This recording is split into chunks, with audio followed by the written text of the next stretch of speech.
নমস্কাৰ। প্ৰথমতে দিছপুৰ প্ৰেছ ক্লাবৰ সমূহ সাংবাদিক বন্ধুসকললৈ আমাৰ জনজাগৰণ অসম তৰফৰ পৰা ধন্যবাদ যাচিছোঁ। আমি আজি বিশেষভাৱে এই শুভক্ষণত এই সংবাদমেল অনুষ্ঠিত কৰিবলগীয়া হ'ল। মূলতঃ জনজাগৰণ অসমৰ প্ৰতিষ্ঠাপক সভাপতিদেৱৰ যিহেতু অব্যাহতি গ্ৰহণ হৈছে, তাৰ পৰৱৰ্তী সময়ত আমি নতুন সভাপতি হিচাপে এজন সন্মানীয় উপসভাপতিক সেই স্থানত নিযুক্তি দিয়া হ'ল। সেই সম্পৰ্কতে সমূহ ৰাজ্যবাসীক জনাবৰ বাবে আমি আজি এই সংবাদমেল অনুষ্ঠিত কৰিছোঁ। জনজাগৰণ অসম আঞ্চলিক ৰাজনৈতিক দলটো যোৱা 13 অক্টোবৰ 2024 চনত এই ৰাজ্যখনত ভূমিষ্ঠ হৈছিল আৰু যোৱা 2025 চনৰ 13 অক্টোবৰ দিনাখন এবছৰ সম্পূৰ্ণ হৈছিল আৰু আমি প্ৰতিষ্ঠা দিৱস অনুষ্ঠিত কৰিছিলোঁ। আৰু সেই প্ৰতিষ্ঠা দিৱসতে লগত সংগতি ৰাখি আমি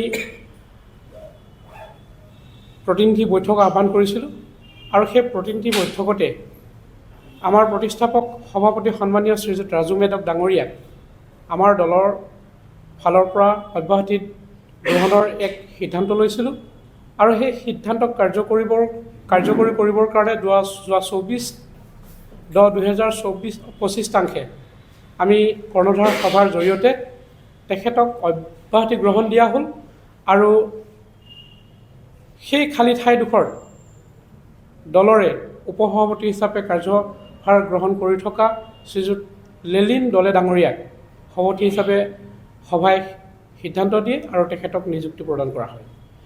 আমি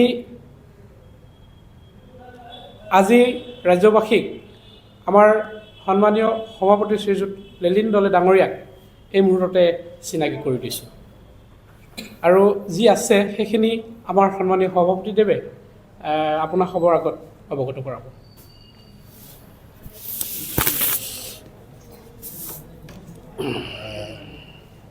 সন্মানীয় সাংবাদিক বন্ধুসকল,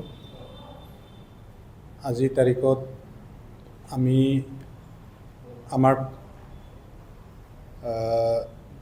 ৰাজু মেধক ডাঙৰীয়া, আমাৰ জনজাগৰণ অসমৰ প্ৰতিষ্ঠাপক সভাপতি, তেখেতে কংগ্ৰেছলৈ আজি কংগ্ৰেছৰ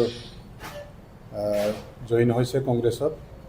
সেইটো কাৰণে তেখেতলৈ আমাৰ জনজাগৰণ অসম কেন্দ্ৰীয় সমিতিৰ তৰফৰ পৰা তেখেতক শুভেচ্ছা জনাইছোঁ আৰু তেখেতৰ ৰাজনৈতিক যাত্ৰাত যিয়ে নহওক সফল হ'ব লাগে বুলি আমি তেখেতলৈ শুভেচ্ছা যাচিছোঁ।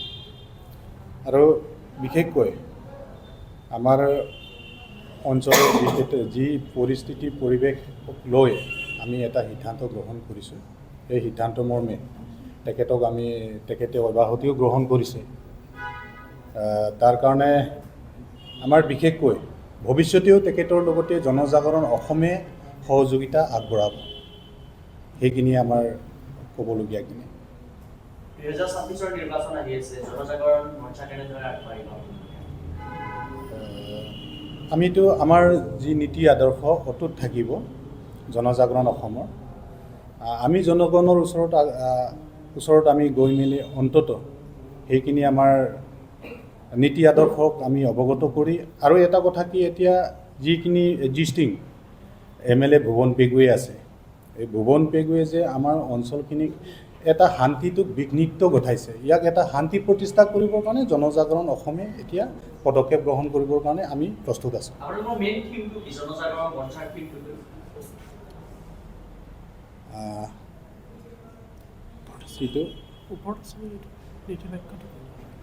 আমাৰ কিবাটো হৈছে নীতি বাক্য হৈছে আমাৰতো সেইটো যে আমাৰ অসম, আমাৰ অঞ্চল, আমাৰ গাঁও, সেইখিনিক আমি উন্নয়নৰ স্বাৰ্থত সেই নীতি বাক্যৰে আমি আগবাঢ়ি যাম।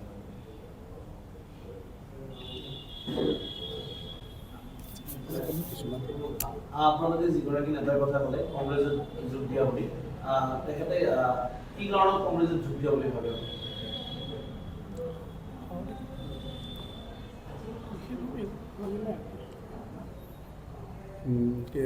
কি ক'লে কংগ্ৰেছত তেখেত যিজন নেতা আপোনালোকৰ প্ৰথমে সভাপতি আছিল আৰু তাৰপিছত তেখেতক অব্যাহতি দিয়া হ'ল হয়। আৰু অব্যাহতি দিয়াৰ পিছত আজিৰ দিনটোত তেখেতে কংগ্ৰেছ দলত যোগদান কৰিছে হয়। কি উদ্দেশ্য লৈ তেখেতে কংগ্ৰেছত যোগদান কৰিলে কাৰণ আঞ্চলিক দল এটা আৰু তাৰপিছত তেখেতে এটা ৰাষ্ট্ৰীয় দলত যোগদান কৰিছে আজি নাই আমি এটা জনাইবাহী ৰাইজে জনাই সমষ্টি বিধানসভা সমষ্টিয়ে আমি সকলো যিমান আমাৰ আঞ্চলিক দল আছে একগোট হৈ লগতে মিত্ৰজোঁটৰ লগত একেলগ হৈ সিহঁতক এইবাৰ নিৰ্বাচনত তেখেতক MLA পৰা হৰুৱাবৰ কাৰণে আমি একত্ৰিত হৈছোঁ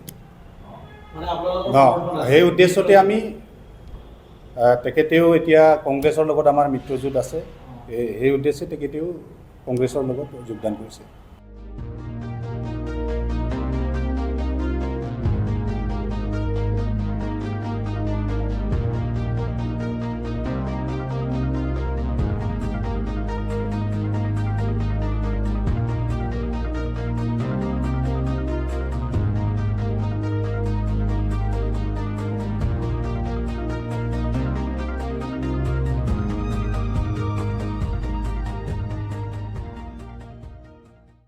Stay informed, stay ahead. News NE 365.